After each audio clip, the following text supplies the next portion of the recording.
Hi, I'm Tim, and welcome back to Versus. If Rolex versus Omega can inspire passion, well, Hublot versus Audemars Piguet can practically bring watch collectors to blows. One of the most passionate debates on the internet in the watch world is Royal Oak Offshore versus Hublot Big Bang, and we have fantastic contenders on the table today, combining 44mm cases or larger, complications, alternative materials, and bold and boisterous aesthetics. This is a heavyweight bout. Two will enter, only one will emerge.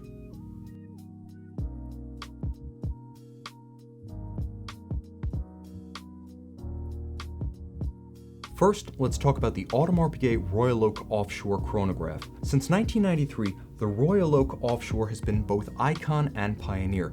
It was huge before huge was a thing, and the original 42mm offshore introduced the once unthinkable concept of high-horology execution on an oversized sports watch. 2011 marked a step up to a full-line offering of 44mm cases as seen in today's model. 44mm is the case size, but consider this one to be a far larger watch.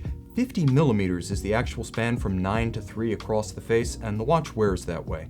When measured between rigid outboard links rather than the lugs themselves, this offshore spans an impossible 59mm. AP specifies a ceramic case, titanium caseback, and matching crown guards. All three are lighter than steel.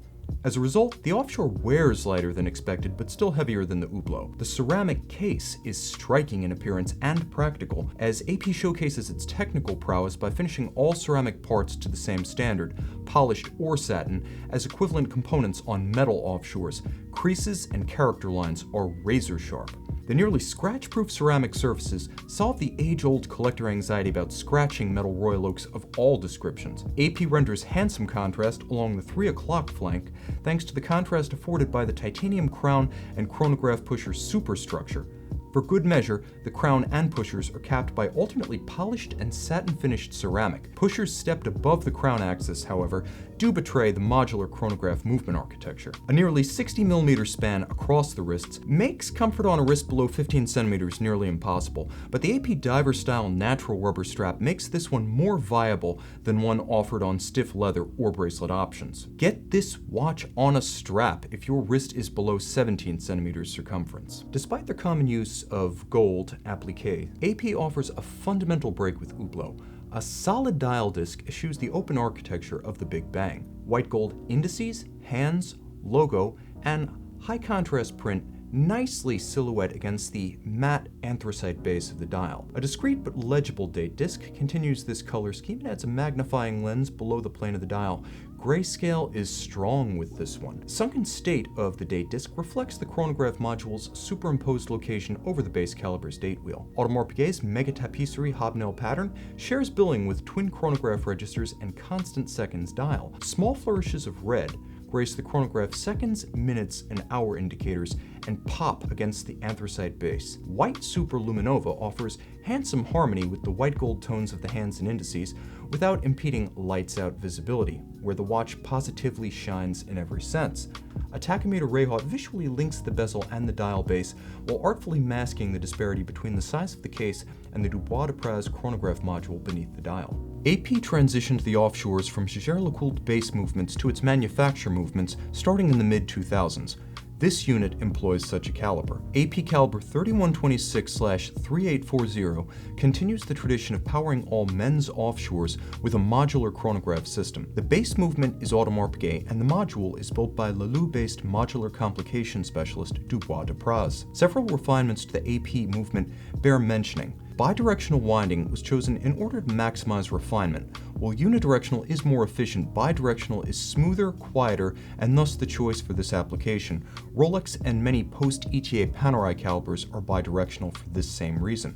Ceramic bearings, unlubricated and operating at high efficiency, help to recoup some of the winding efficiency lost to the bidirectional system. The free-sprung balance and its dual-anchored balance bridge offer better shock resistance than the Hublot's Unico Mobile Index and Edicron tandem. 100-meter water resistance sets this Royal Oak Offshore apart from the 20 to 50-meter range ratings of standard Royal Oaks. Finally, and most importantly, AP's caliber is finished by a combination of mechanical and handcraft, and the quality is self-evident when examined.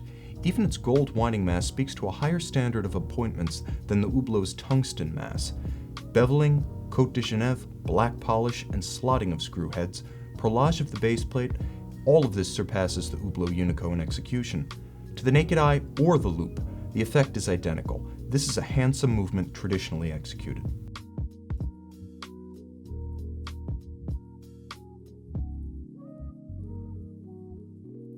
Today's contender against Audemars Piguet is its traditional blood rival. This one, the Hublot Big Bang Unico Italia independent Camouflage. Let's be frank, the 2005 Hublot Big Bang was a lower-priced stunt double for the Royal Oak Offshore. More a fashion watch with a mechanical movement thrown in for good measure, that original Big Bang would not have qualified for today's shootout with AP. But the same mid-decade transition witnessed Hublot's first investments in a true manufacture, and LVMH money arrived in 2008 to supercharge the effort. The Big Bang Unico arrived in 2013, and it changed the landscape. 2015, by contrast, greeted an aesthetic union between sunshade specialist Italia Independent and Hublot, and today's Italia Independent Camouflage bowed at Basel World in 2016 as an edition of 250 pieces. Hublot touts its prowess in fusing materials, and the Italia Independent proves Hublot makes no idle boast. A hidden titanium vessel houses the movement. Carbon fiber comprises the bezel and layered case. Texalium, aluminized fiberglass, coats the case in green, and a silk screen imparts a camouflage pattern. Hublot leaves the edges of the machined carbon fiber smoothed for safety but visible in profile. Unlike the razor-sharp character lines of the AP, Hublot's use of fibrous external materials produces more rounded edges and raw surfacing. The use of satin-finished yellow-gold pushers, crown, and case hardware is inspired. The contrast with olive green texalium and black carbon is handsome, but the crown and pusher guards themselves lack the studied architecture of the AP. On the Hublot, these structures appear to be afterthoughts. While 1 millimeter larger on paper, the Hublot wears far more easily on a smaller wrist. The absence of AP's plot-style intermediate links makes Hublot's strap a far more flexible proposition, and the lugs of the case arc down around the contours of a smaller wrist. In terms of perceived weight on the wrist, Hublot delivers a far lighter impression that translates to superior comfort. Hublot offers this watch with 2 straps and a proprietary quick-release interface. While the universe of Audemars Piguet aftermarket straps dwarfs Hublot's OEM options, changing straps on the Hublot is effortless and instant. Moreover, Hublot's decision to include a full deployant clasp offers a real value edge over the AP's pin buckle. Hublot employs the open dial architecture that it pioneered on its earlier models with Aero style. The primary sapphire bears Hublot and Italia Independent logos silk-screened on its underside. A second sapphire serves as the base of the features of the dial, and these are gold-plated steel indices, numerals, and sub-registers. The impact is immediate, visceral, and striking. Unlike AP, which offers chronograph minutes to 30 and hours to 12, Hublot's chronograph displays only a 60-minute scale. There is a date window, take my word for it, but you'll struggle to discern this stealth feature. It's love or hate depending on whether you enjoy watches with prominent date windows or you prefer to go without. Hublot hits a home run by showcasing the lateral clutch drivetrain and column wheel on the dial side of the watch. There's no need to remove this Big Bang in order to impress your friends or appreciate the caliber. Finally, lume is symbolic only. Black luminova looks sharp on yellow gold-plated dial features, but it is almost invisible when the lights go down. Hublot's manufacturer Unico caliber 1242 is an impressive machine. The caliber runs for 70 hours, 40% more than the Audemars Piguet, and it provides the same smooth bidirectional winding with the same lubrication-free ceramic bearings. Hublot goes beyond AP by crafting the Unico's escapement out of silicon, wheel and anchor, both operating without lubrication.